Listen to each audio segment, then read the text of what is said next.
오늘이 어버이 주일인데 우리 어르신들은 또 우리 어머니들은 항상 건강하시고 주님의 은혜 아래서 장수하시길 축복합니다. 무병장수하시길 축복합니다. 어버이날 되면은 저는 한 가지 생각나는 그 이야기가 있어요. 어떤 이야기냐면 옛날에 임금님이 이제 시골길을 이렇게 행차하시게 되었어요. 시골길을 행차하는데 아주 연세가 많이 드신 노모가 살아평생에 임금님의 얼굴을 한번 뵙기를 원했어요. 그래서 내가 지금 고동이 불편하지만 아들아, 임금님이 우리 마을을 지나가시는데 내가 임금님의 얼굴을 한번 뵀으면 좋겠구나. 그렇게 하니까 이 아들이 어머니 그러세요? 하고 이 어머니를 등에 들쳤고 애기처럼 들쳤고는 이제 70리 길을 걸어서 그 임금님을 보러 이제 가는 겁니다. 그래서 이제 어머니가 이 왕의 얼굴을 뵙고 싶어 하니까 많은 군청 가운데서 등에 엎인 어머니가 어떻게 하면 임금님의 얼굴을 뵐 수 있을까 막 이제 애를 써는 거예요. 집사님 눈 바라하세요. 눈 바라하세요. 표정 바라하세요. 그리고 쫓아내세요. 그래서 이제 그 막 애를 쓰는 이 아들의 모습을 임금님이 봤어요. 보고는 이제 그 아들에게 물었어요. 자네가 노모님을 이렇게 모시고 왔는데 이거 어떻게 된 일이냐. 그러니까 이 아들이 임금님 죄송합니다. 저희 어머니께서 이 임금님의 행차를 한번 꼭 보고 싶다고 해서 제가 이렇게 업고 왔습니다. 이렇게 하니까 임금님이 자네는 정말 귀한 효자네. 너무 귀하구나. 그러면서 그 자리에서 이 효자 아들에게 아주 후한 상을 막 주셨어요. 근데 이 소문이 났을까요? 안 났을까요? 예, 그 마을에 그 다음 차례에 이제 행차할 그곳에 욕심쟁이 아주 불효자 아들에게 이 소문이 들렸어요. 이제 그 아들이 후한 상을 받았다니까 이 불효자는 배가 아팠습니다. 그래서 어머니 임금 행차하는데 같이 가요. 안 가겠다고 하는 어머니를 억지로 어떻게 덜쳐업고 막 이제 가면서 임금님이 지나가는 그 길가에 떡 서 있는 겁니다. 그러니까는 이제 임금님이 이렇게 보니까 젊은 아들이 어머니를 업고 왔는데 아마 아시겠죠. 그래서 임금님이 그 이제 불효자에게 이렇게 말합니다. 야, 이 마을에는 효자가 참 많구나. 너는 어떤 사연으로 이 어머니를 모시고 왔느냐. 이렇게 하니까 이 불효자도 어머니께서 살아생전 임금님의 얼굴을 한번 뵀으면 합니다. 그래서 제가 이렇게 어머니를 업고 왔습니다. 이렇게 하니까 이제 동네 사람들 막 난리가 났어요. 그 사람은 아니에요. 이는 어디 불효자인데 흉내 내는 겁니다. 지금 막 이러면서 일러 바쳤어요. 그러니까 임금님이 깔깔깔 웃으시면서 뭐라고 했냐면 효도는 흉내라도 좋으니라. 아멘. 아멘. 효도는 흉내라도 좋으니라. 임금님이 얼마나 배려심이 깊어요. 그래서 이 임금님이 이 불효자에게 아주 넉넉하게 상을 줬다는 거예요. 흉내 많이 내시기 바랍니다. 부모님 마음에 흉내라도 내면 좋아하는데 진실로 하면 얼마나 좋은 거예요. 우리 성경에서는 하나님 앞에 공경하라고 부모님 말씀을 순종하라는 말씀이 많아요. 제가 이제 청소년부를 할 때에 청소년들의 아주 적폐 대상 1호는 누굴까요? 부모님, 선생님, 요즘 단어들이 막 그래요. 그래서 뭐라고 이야기를 해요. 나 우리 엄마랑 싸웠어, 우리 아빠랑 싸웠어. 이걸 자랑스럽게 해요. 그래서 이리 와봐라, 이리 와봐라. 성경에는 부모님을 이렇게 부모님께 불순종하고 부모님의 말씀을 듣지 않는 자를 어떻게 하는지 한번 보자. 그러면요. 이제 출애굽기 21장 17절에 보면은 성경에는 반드시 돌로 쳐 죽여야 될 두 종류가 있는데 출애굽기 21장 17절에 보면은 자기의 어머니나 아버지를 저주하는 자는 반드시 죽이지. 애들 이제 엄마야 해요. 근데 또 신명기 21장 18절에서 21절 보면은 아버지의 말이나 어머니의 말을 순종하지 아니하고 부모가 징계해도 순종하지 않으면은 어떻게 될까요? 부모만 아니라 온 동네 사람들이 다 모여가지고 이 아들을 돌로 쳐 죽일지니 이같이 하여서 너희 중에서 악을 제하라는 거예요. 이게 이제 하나님의 말씀이에요. 그래서 하나님께서는 이 부모를 공경하는 것을 굉장히 크게 두고 이것이 약속 있는 첫 계명이니 그렇할 때에 땅에서 잘 되고 장수하리라. 그래서 제가 이 자녀들을 양육할 때에 참 이 말씀의 깊이를 진짜 깨달았으면 얼마나 좋을까. 그럼 이제 우리 부모님들은 막 그럽니다. 순종하라고 했잖아 이러는데 또 이제 바울 선생님께서 부모님에게도 말씀하셨죠. 에베소서 6장 4절 말씀을 보면 또 아비들아 너희 자녀를 노엽게 하지 말라. 노엽게 하지 말고 주의 교훈과 훈계로 양육해라. 요즘은 또 부모님들이 자녀를 많이 노엽게 해요. 노엽게 하면은 낙심케 될까 걱정한다. 노엽게 하는 것이 아니라 주님의 교훈과 훈계로 이제 양육해라. 근데 이게 쉬울까요? 안 쉬울까요? 안 쉬워요. 저도 제일 무서운 게 아들이에요. 그래서 어떻게 합니까? 이제 기도해야 되는 거죠. 기도할 때에 그 아들을 불쌍히 여기는 마음 주시고 이제 지혜를 주시고 이렇게 하는 거죠. 그래서 이 가정의 달 5월인데 이런 하나님의 말씀을 기준으로 잘 세우셔서 항상 행복한 가정 되시길, 또 그래서 부모는 자녀를 사랑하고 자녀는 부모를 공경하는 그러한 아름다운 믿음의 가문 되시기를 주님의 이름으로 축복합니다. 네. 오늘 시편 말씀은 이제 모세의 시예요. 제가 이제 어버이주일이지만 이제 시편 말씀을 선택했습니다. 말씀으로 돌아오겠습니다. 시편 말씀 90편은 시편의 150편 중에서 모세가 지은 시는 유일하게 90편이 한 편밖에 없어요. 그래서 시편 90편은 탄식을 하는 시이기도 하는데 또 이제 많은 학자들이 시편 90편은 지혜시다. 이렇게 지혜를 시다하는 거죠. 지혜시의 최고의 목적은 하나님을 경외하도록 만드는 겁니다. 그래서 의인과 악인이 있을 때에 하나님의 말씀을 경홀히 여기는 악인과 또 하나님의 말씀을 즐거워해서 주야로 묵상하는 그 의인이 있는데 이 땅에 살 때에는 의인보다는 좀 악인이 좀 잘 되는 것 같습니다. 그러하기 하더라도 너희들은 악인의 형통함을 부러워하지 말고 끝까지 하나님의 말씀 안에서 올바르고 굳세게. 참 오늘 찾아갈 때에 우리가 그 자리에 서보지 않으면 그 사람의 심정을 알 수 없다는 말이잖아요. 그 사람의 신발을 신어보지 않으면 그 사람의 마음을 알 수 없듯이 올바르고 굳세게 이제 조금씩 자녀를 키우면서 이렇게 세월을 살다 보니까 올바르고 굳세게 살아가는 그 부모의 가르침이 이렇게 다가오던데 하나님을 경외하는 것, 너희가 형통하다고 악인의 꾀를 따르지 말고 힘들어도 의인에게 여호와의 율법을 즐거워하며 그 율법을 주야로 묵상하는 그 길을 가라. 이게 이제 지혜시의 특징이에요. 그래서 지혜시가 시편 1편부터 시작이에요.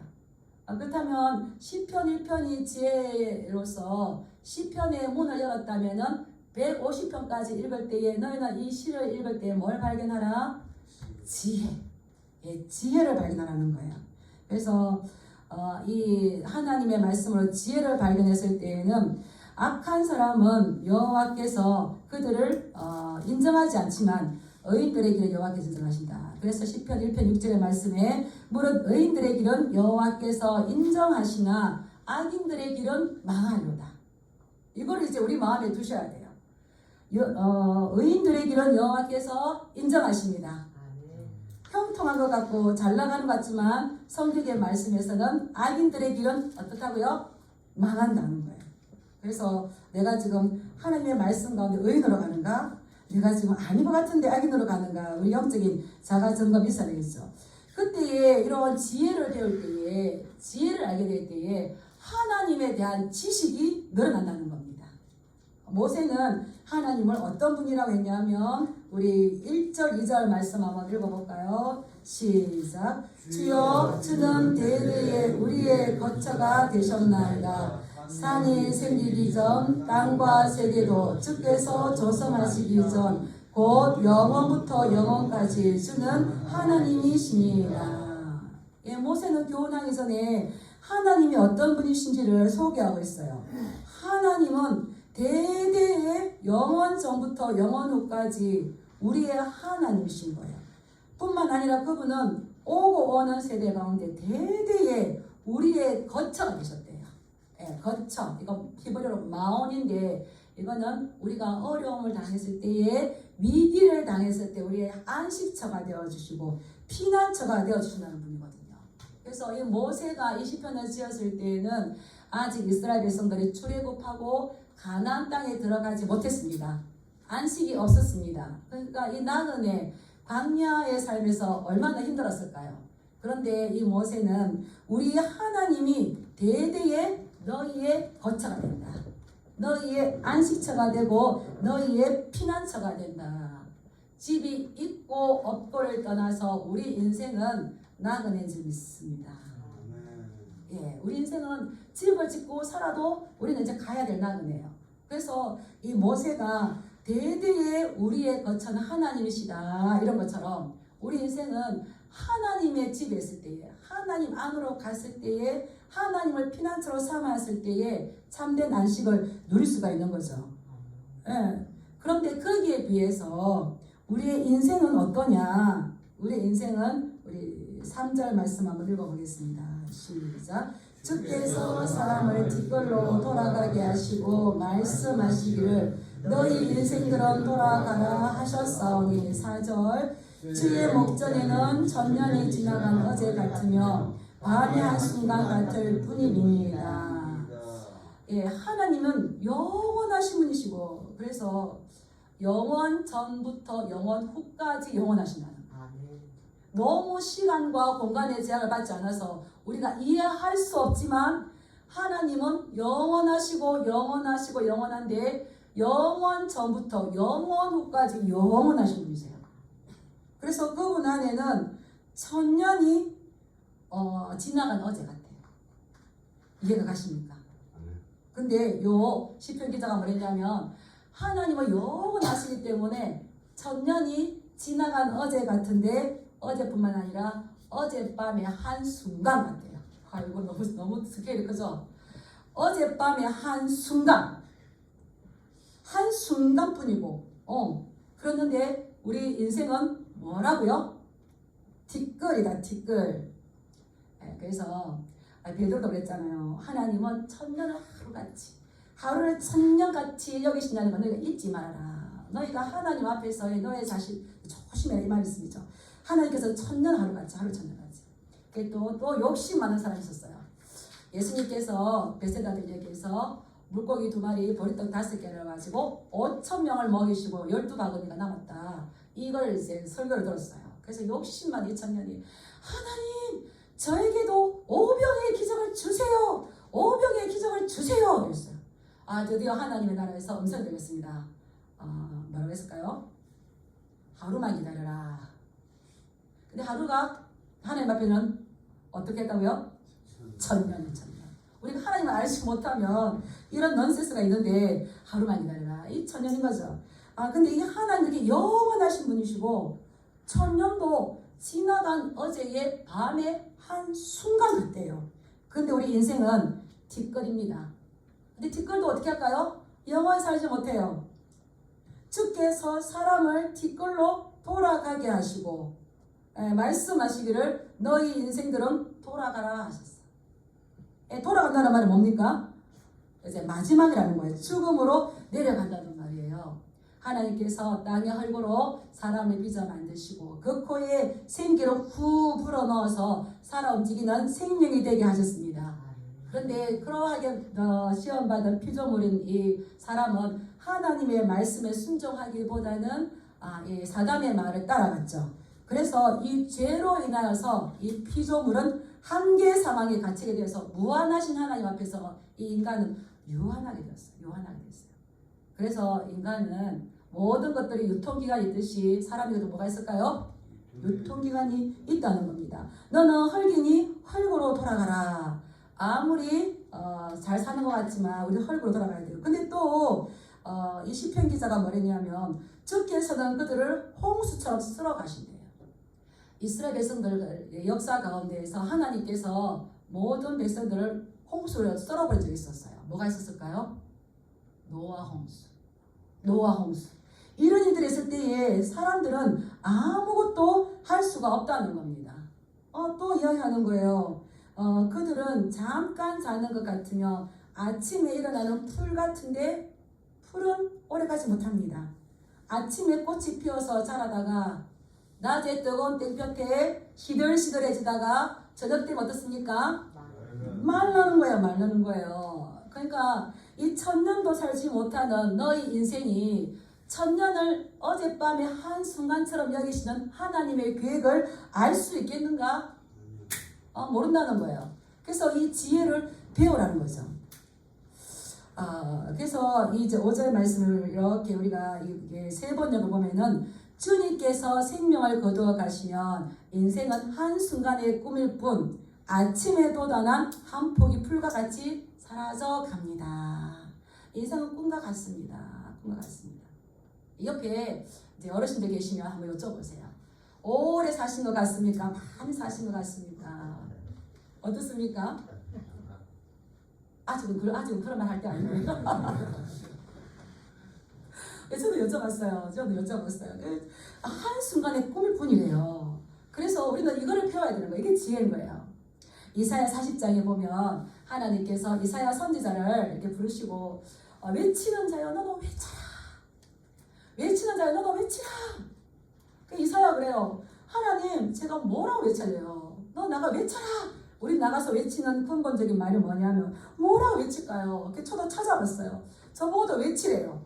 나가서 외치래요. 뭐라고 외칠까 생각나서 찾아보니까 하나님께서 뭐랬냐면 모든 육체는 풀이요.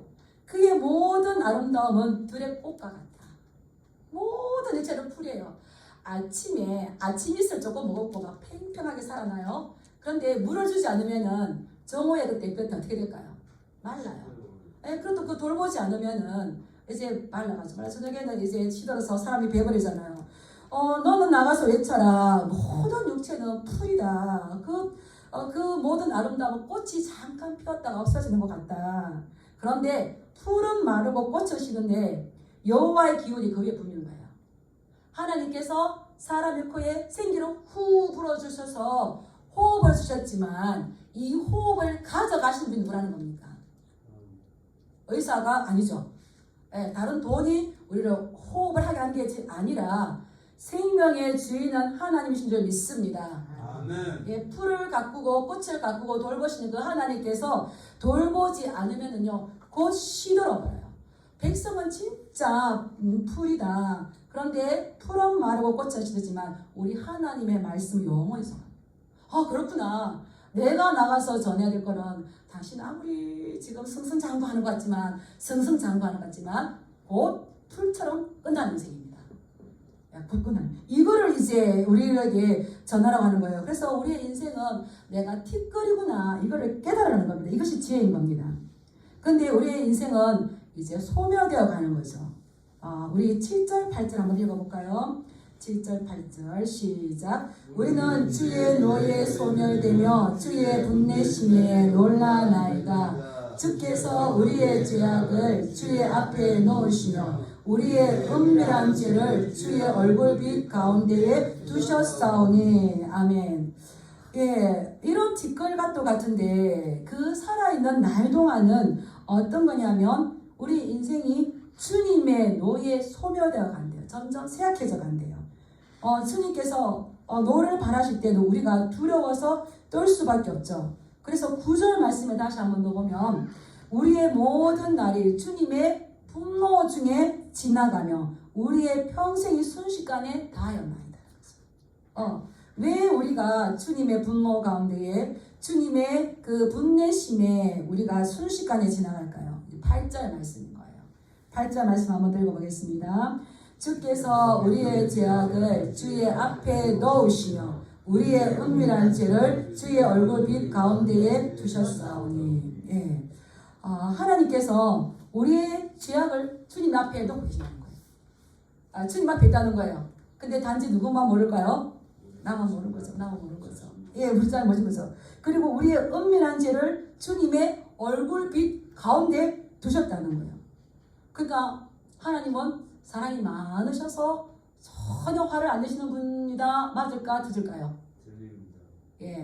하나님도 우리 희노애락 있어서 하나님도 기쁨이 있고요, 슬픔이 있고요, 눈물이 있으시고요, 사랑도 있으시나 분내심도 있어요. 어떻게 할 수 있을까요? 따라합시다. 내가 나를 보니. 네. 하나님께서 우리 인생을 만드셨어요. 누구의 형상대로? 하나님의 형상대로 만드셨어요. 그리고 하나님의 모든 것도 우리에게 주셨어요. 지혜도 주시고 설계할 수 있는 것도 주시고 설계 이룰 수 있는 이 모든 걸 주셨어요. 감정도 주셨어요. 하나님을 기뻐하세요. 근데 하나님이 노하기도 하세요. 그래서 그런데 우리가 죄가 있으면은 그 죄가 우리는 모르는 것 같은데 참 이 성경은 너무나 재밌죠. 그것을 하나님 얼굴빛 가운데 딱 두셨어요. 누구만 모를까요? 제가 어릴 때 초등학교 4학년 것 같아요. 그날 하여튼 봄이 이제 오는데 너무 더웠어요. 더워가지고 제가 이제 올라가다가 이제 위에 겉옷을 벗고 이렇게 좁은 길로 가면서 혼자서 가다가 뭐 개구리도 잡다가 이러면서 혼자 갔거든요. 집에 가니까 아버지가 저 야단을 치는 거예요. 옷을 그렇게 입고 다닌다. 아버지의 눈은 저기 딸이 이제 하교하고 올라오니까 어떻게 할까요? 눈이 딱 따라가는 거예요. 제가 그 뒤로 깜짝 놀랐어요. 아버지의 눈은 앞뒤로 다 달려있구나. 예, 그런 것처럼 우리 하나님은 우리의 죄를 하나님 앞에 딱 놓아두시고 나는 내가 알지 못하고 숨기고 싶은 것도 하나님 얼굴빛 가운데 딱 놔두시는 거예요. 그래서 하나님은 그것을 보시고 우리를 이제 분노하시기 때문에 우리를 징계하시는 거죠. 징계하시는 거예요. 이제 하나님도 흥분하신 겁니다. 이 분내시 열을 받으시는 겁니다. 이게 이제 화가 나다 이거를 이제 히브리어로 아프하거든요. 아프는 이제 코예요. 참 재미있는 건 사람이 화가 나면 어떻습니까? 코에서 열기가 빵빵 나요. 그런데 이 하나님의 노가 얼마나 스케일이 크냐면 우리의 화하고 달라요. 고대 사람들은 화산이 폭발하면은 막 이제 연기가 나면서 분출하잖아요. 막 이제 씩씩 하다가 뭔가 하다가 땅이 열리고 막 이제 이렇게 분출되는 거예요. 그러면은 그거를 신이 노했다. 한번 노를 바라시면은 천지가 변동하는 거예요. 노. 그래서 우리가 이 하나님을 제대로 아는 게 이제 중요하죠. 왜 하나님께서 분노하시고 왜 하나님께서 이게 우리를 화를 내실까요? 따라하고 있습니다. 지속적이고 끊이지 않는 죄 때문에 하나님께서 분노하신다. 그럴 때는 하나님께 우리를 이제 소멸해 가는 거예요. 소멸해 갈 수밖에 없는 거예요. 그런데 이런 씩씩씩하고 분낼 때에 이걸 깨닫는 사람이 있어요. 그러한 사람에게 하나님께서 인자와 긍휼을 베풀어 주시겠죠. 그래서 우리는 우리의 모든 것들이 하나님 얼굴빛 아래에서 있다는 것을 잊지 않으셔야 돼요. 하나님 앞에 있어요. 그게 뭡니까? 코람되어서 코람되어. 내가 하나님 앞에서 어떻게 죄를 짓겠습니까? 이 요셉의 고백이잖아요. 우리가 누가 보고 안 보고를 떠나서 우리의 모든 삶들은 하나님 앞에 있고요. 하나님 얼굴빛 가운데 있는 줄 믿습니다. 그런데 여기 보면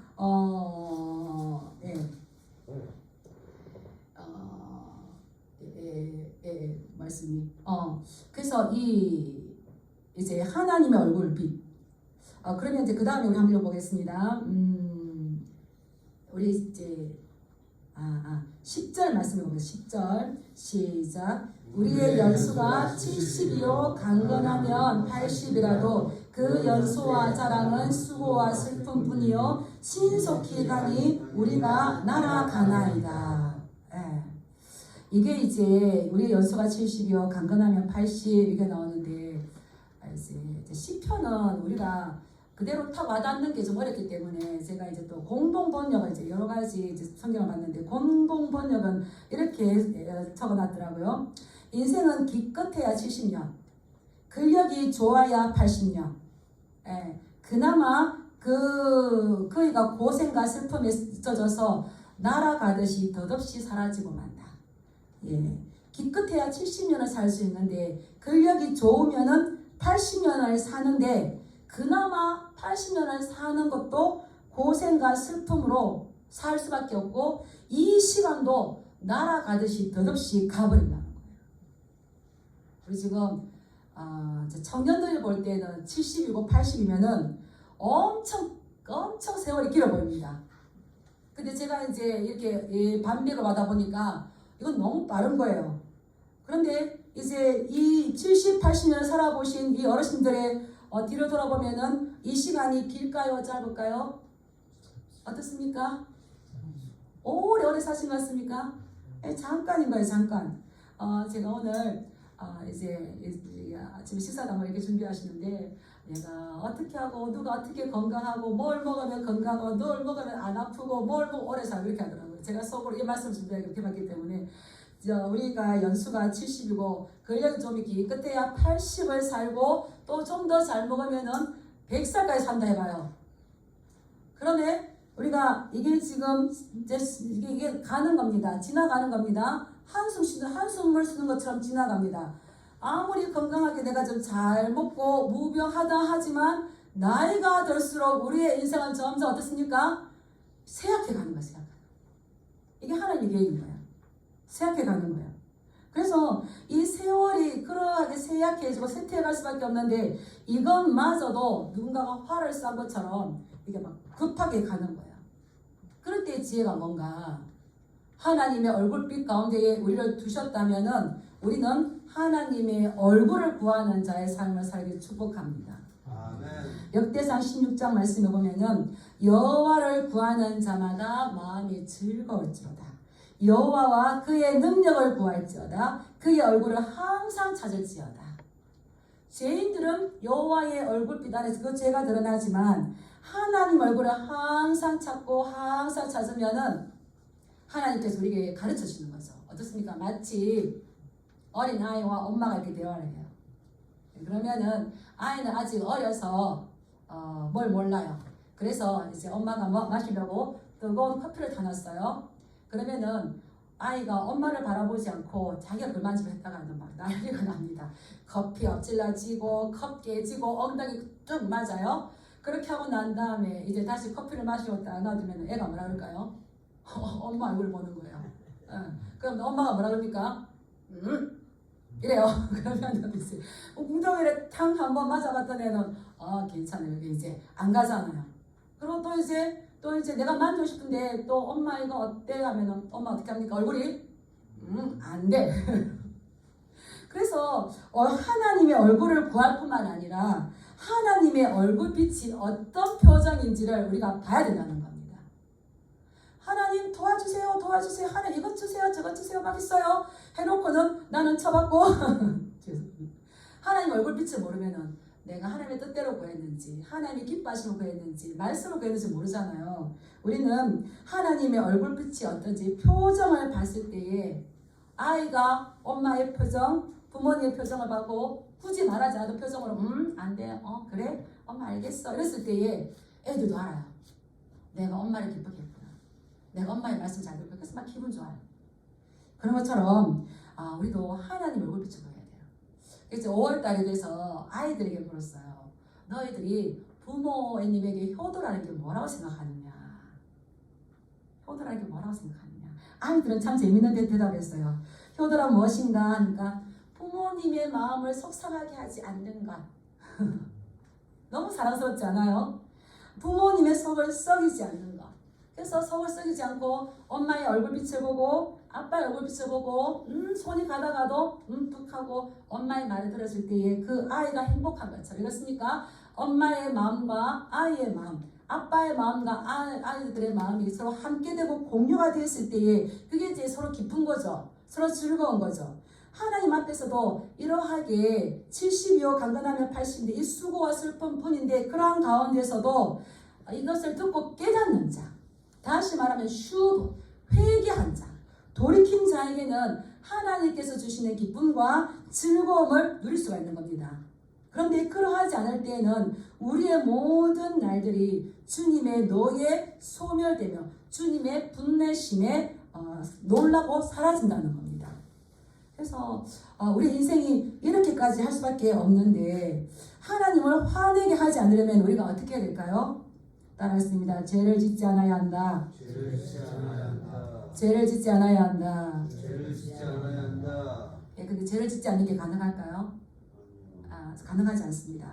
로마서 3장 10절의 말씀에 보면은 의인은 없나니 하나도 없고 그래서 우리가 이거 죄를 지어서 죄인이 아니라 아담의 후손으로 태어난 우리 모두는 죄인으로 태어났기 때문에 죄를 짓는 거죠.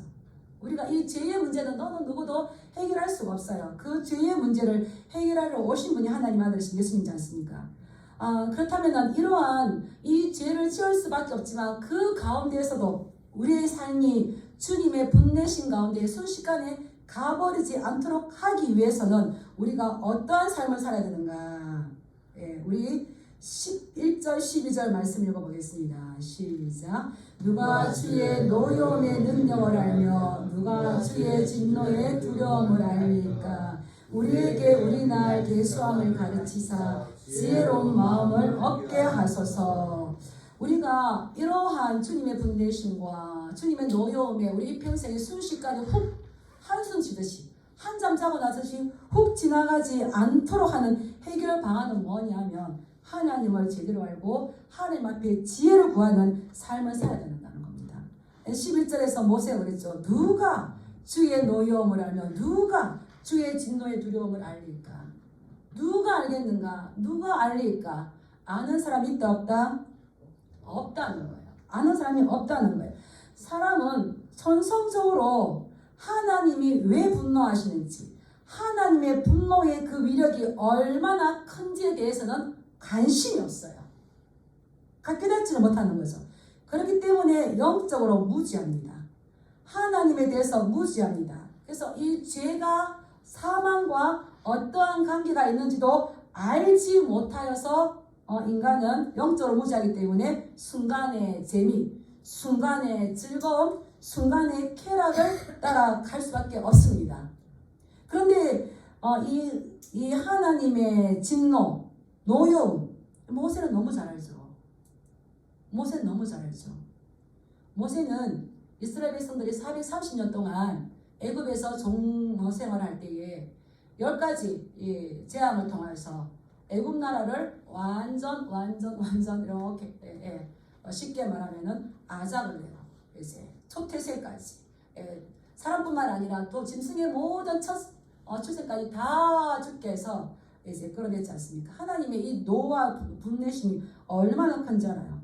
근데 또 이 모세는 하나님께서 사람의 친구가 자기 친구와 이야기하듯이 하나님과 얼굴을 마주보고 대면했던 사람이에요. 그때 당시에 사람이 하나님을 만나면 다 죽는다고 그랬어요. 근데 죽지 않고 하나님과 친구가 이야기하듯이 서로 이야기했던 이런 사람이에요. 그러기 때문에 이스라엘 백성들을 또 광야 생활하면서 하나님의 진노 가운데 불순종하고 원망하고 불평할 때에 이스라엘 백성들이 얼마나 어떻게 사라졌는지를 너무나 잘 압니다. 근데 우리 인간은 하나님의 분노에 대한 결과, 이 죄와 죄로 인한 그 결과를 안다 모른다. 선천적으로 관심이 없어요.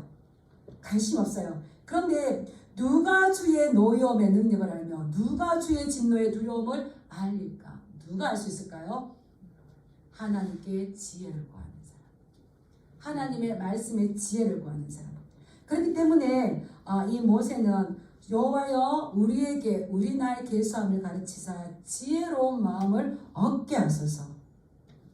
지혜로운 마음. 이게 하나님의 말씀이 내 마음속에 깊이 새겨질 수 있는 이 마음인 거죠.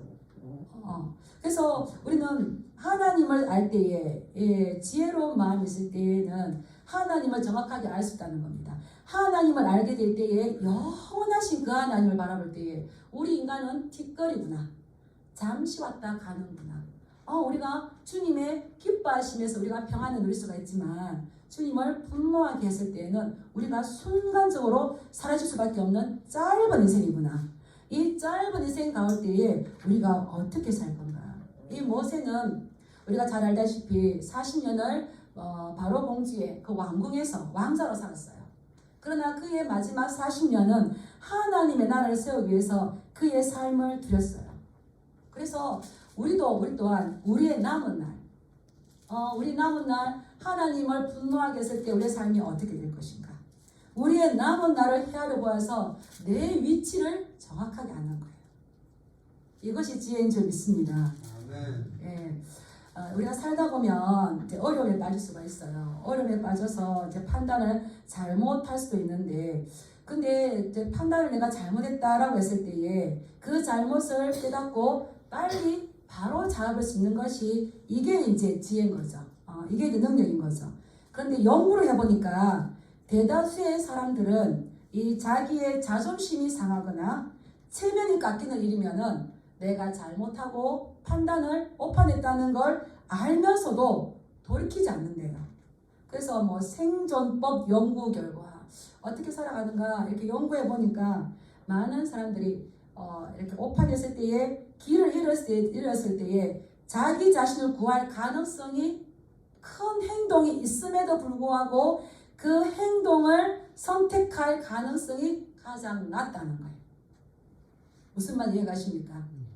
내가 오판하고 잘못했을 때에는 깨달았을 때에는 내가 이것을 빨리 인정하고 돌이키는 거예요.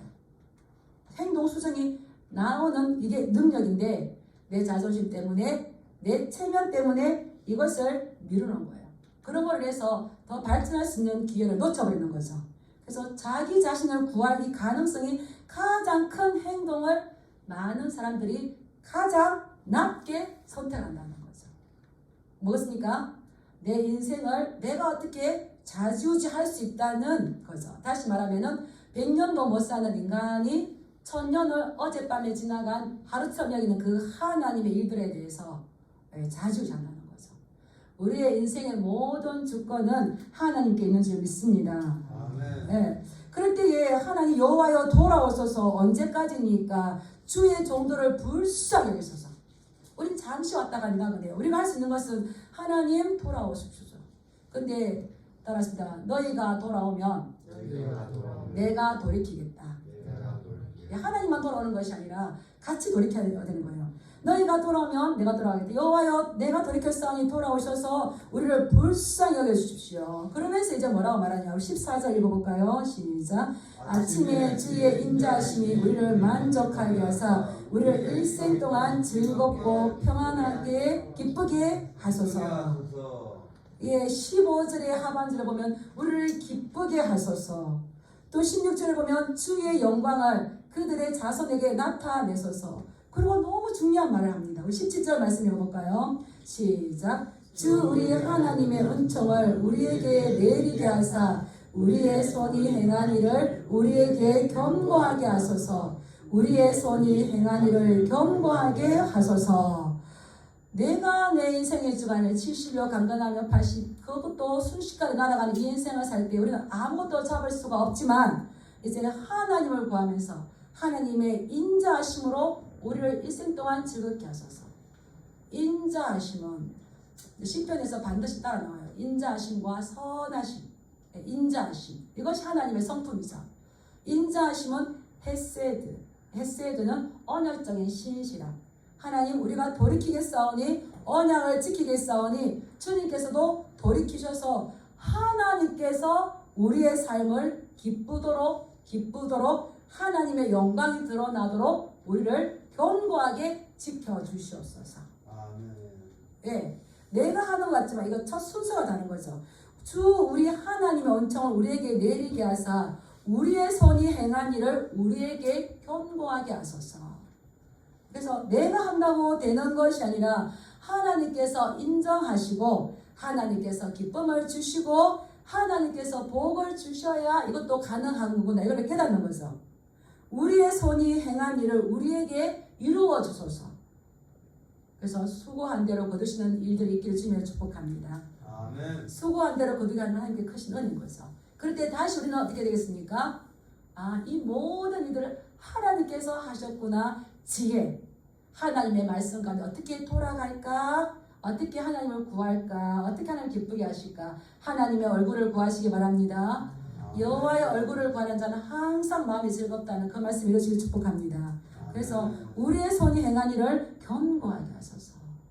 우리의 인생은 70이고 강건하며 80인데 그 삶도 그렇게 기쁘지가 않아요. 지금 이제 사람들 어떻게 하면 행복하냐? 행복할 일 없으니까 어떤 학자는 그랬더라고요. 우리가 사는 동안 한 달 동안에 다 합산하여서 5분만 기쁘다면 행복한 인생이라고 하자. 근데 여호와의 얼굴을 구하는 자는 항상 마음이 즐거울 줄 믿습니다. 아멘. 왜냐 그 기쁨과 그 즐거움은 내가 갖는 것이 아니라 하나님께서 부어주시기 때문인 거예요. 그런데 그 수고와 슬픔밖에 없는데 하나님과 동행하시고 하나님의 얼굴을 구하시고 그러므로 인해서 우리의 삶이 어떻게 왔다가 어떻게 뒷걸로 돌아간다 할지라도 우리는 영원을 잇대어 사는 그 삶이기 때문에 이 땅에 유한한 그 인생을 이 땅에 살면서 영원을 잇대어 사는 그러한 삶이 되시길 축복합니다. 아멘. 그래서 우리가 소망이 없을 때에 한번 따라해 보실까요? 내 나라는 내 나라는 하나님의 나라다. 하나님의 나라다. 그래서 연세 드셨다고 해서 아이고 이제 뭐하노 걱정하실 필요가 없어요. 하나님의 자녀가 되면 이제 하나님의 나라에 들어가는 거예요. 내 아버지가 하나님이시고 내 아버지가 계신 하나님의 나라인데 이 땅에서 하나님의 자녀로 살다가 아버지의 집으로 가는 게 두려울까요? 기쁠까요? 설레일까요? 아버지의 집으로 돌아가는 일이 기쁠까요? 두려울까요? 기쁘죠. 이게 이제 죽음을 통해서 가는 그 우리가 인류의 근본적인 두려움이 있겠지만 우리의 나라는 하나님의 나라예요. 나는 하나님의 자녀로 살다가 아버지가 계시는 그 집에 돌아가는 길, 그 아버지 집으로 지금 갈 준비하고 있는 거잖아요. 그러한 삶으로 충만하시기 바랍니다. 근데 예수님께서 말씀하셨어요. 우리 인생의 수고 슬픔뿐이지만 우리를 초청하셨어요. 수고하고 무거운 짐진 자들아 다 내게로 오라. 내가 너희를 쉬게 할 것이다. 나는 마음이 온유하고 겸손하니 나의 멍에를 메고 내게 배우라. 그리하면 너희 마음이 쉼을 얻을 것이고 뒤끝처럼 왔다 가지만 그냥 덧없이 왔다 허무하게 왔다 가는 것이 아니라 영원을 잇대어 살아서 하나님을 기쁘시게 하고 영원한 하나님의 나라를 바라보는 그 지혜로운 삶을 다시 살 수 있는 힘을 공급받는 줄 믿습니다. 오늘 하루도 또 이 한 주간도 주님과 동행하면서 승리하시길 주님의 이름으로 축복합니다. 아멘. 기도하겠습니다.